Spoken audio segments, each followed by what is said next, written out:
Continuing with this, काफ़ी दफ़ा हमने अभी इसको डिस्कस कर लिया, दोबारा इस चीज़ को एक रीकैप कर लेते हैं। कॉस्ट ऑफ कैरी अभी हमने बताया कि जब हम किसी एसेट को आज से लेके फ्यूचर तक होल्ड करते हैं तो उसका टोटल कॉस्ट क्या होता है, उसके बीच में क्या आती है, हमारे पास कॉस्ट ऑफ कैरी आ जाती है, जिसके अंदर हम कह रहे हैं हम जी फाइनेंसिंग कॉस्ट ऐड करते हैं, स्टोरेज कॉस्ट ऐड करते हैं, और अगर इनकम यील्ड वगैरह होती है तो वो माइनस करते हैं। तो वो हमने ऊपर जो फार्मूला बनाया था वो फार्मूला बन जाता है।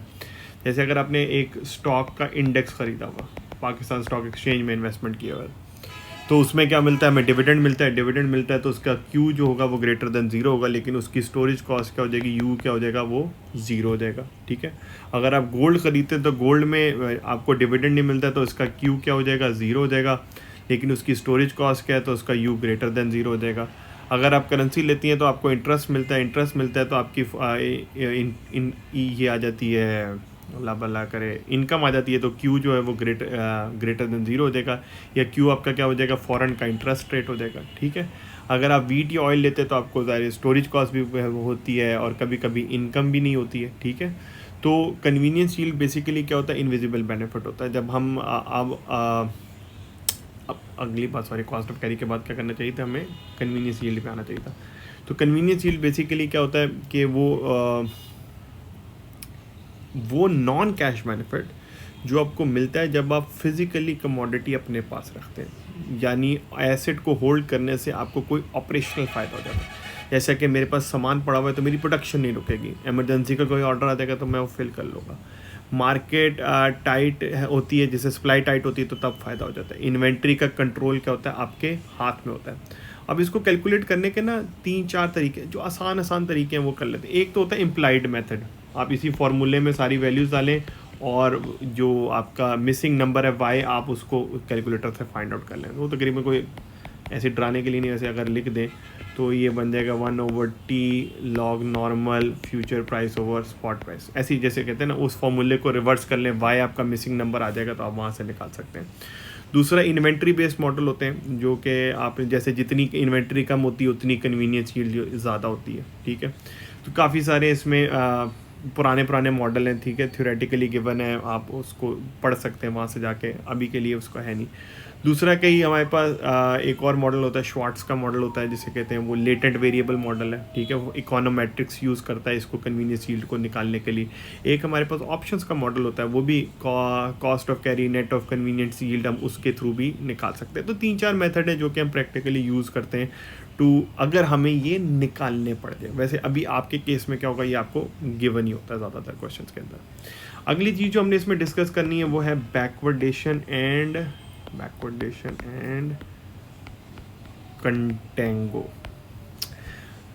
अच्छा, कंटेंगो क्या होता है, जब फ्यूचर की प्राइस जो होती है वो ग्रेटर होती है स्पॉट की प्राइस से।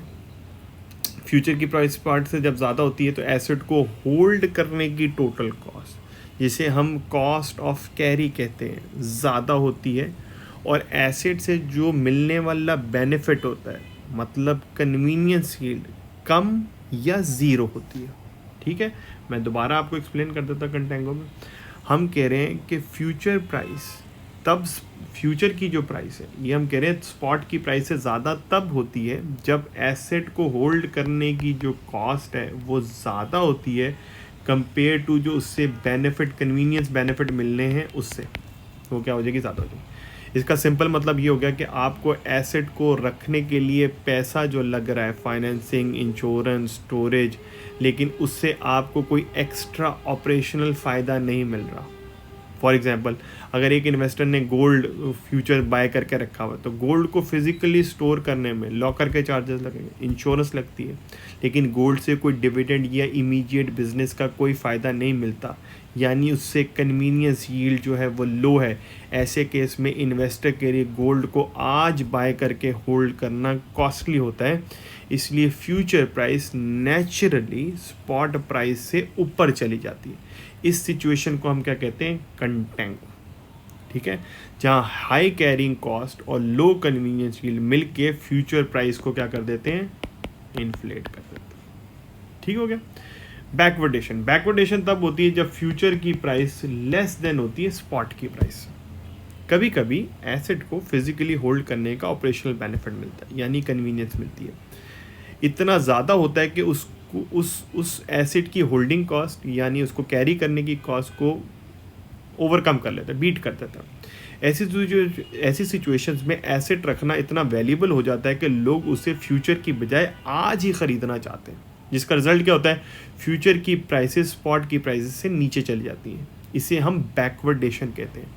ये सिनेरियो नॉर्मली तब होता है जब मार्केट में सप्लाई टाइट चल रही हो, जैसे कि ऑयल क्राइसिस चल रही, जंग लगी हुई, ठीक है, इन्वेंट्री की शॉर्टेज का ख़तरा है, ठीक है।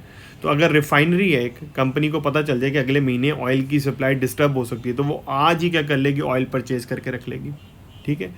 तो उसे क्या, अगर वो आज ही उसको अगर ये पता चला कि ये उसने आज ही ख़रीद के रख ली, तो उससे क्या फ़ायदा होगा कि ऑयल की उसकी शॉर्टेज, उसकी प्रोडक्शन नहीं रुकेगी, ठीक है।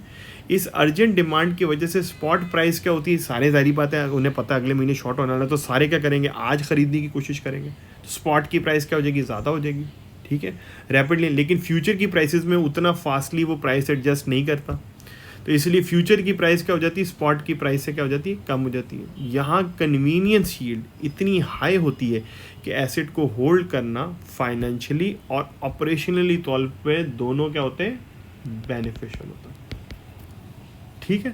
ज़्यादातर ये टाइट सप्लाई की सिचुएशन में आता है, जैसे जंग लग गई वगैरह वगैरह, कोई क्राइसिस चल रहा है, कोई जिस तरह हो गया, ठीक हो गया। इसके अलावा हमारे पास हेजिंग फ्यूचर फॉरवर्ड को अगर हम एक दफ़ा कर लें, फॉरवर्ड कॉन्ट्रैक्ट्स जो होते हैं वो OTC होते हैं। फॉरवर्ड कॉन्ट्रैक्ट्स जो होते हैं वो फॉरवर्ड वर्सेस, अगर फ्यूचर्स की बात कर लें, फॉरवर्ड जो होते हैं वो OTC होते हैं, फ्यूचर जो होते हैं वो एक्सचेंज पे चल रहे होते हैं। इनकी सेटलमेंट जब टाइम पूरा होता है एट मेच्योरिटी होती है। आपको पहली वीडियो जो भेजी थी उस पर आप देख लीजिएगा। इसकी सेटलमेंट डेली या इससे भी कम फ्रीक्वेंसी पे होती है। ये हाईली कस्टमाइज्ड होते हैं, ये स्टैंडर्डाइज्ड होते हैं, इनमें क्रेडिट रिस्क हाई होता है, इसमें क्रेडिट रिस्क क्या होता है, लो होता है, ठीक है। तो ये एक किस्म का आपको ये हो गया। बेसिस रिस्क की हमने इसमें आपसे बात की थी कि अगर अलाइनमेंट नहीं होती तो बेसिस रिस्क आ जाता है, ठीक है। तो इसके अलावा हमारे पास क्या है, फॉरेन अच्छा करेंसी का आ रहा है, लेकिन उसको तो अगले वाले में डिस्कस करते हैं इंशाल्लाह, ठीक है। Thank you so much.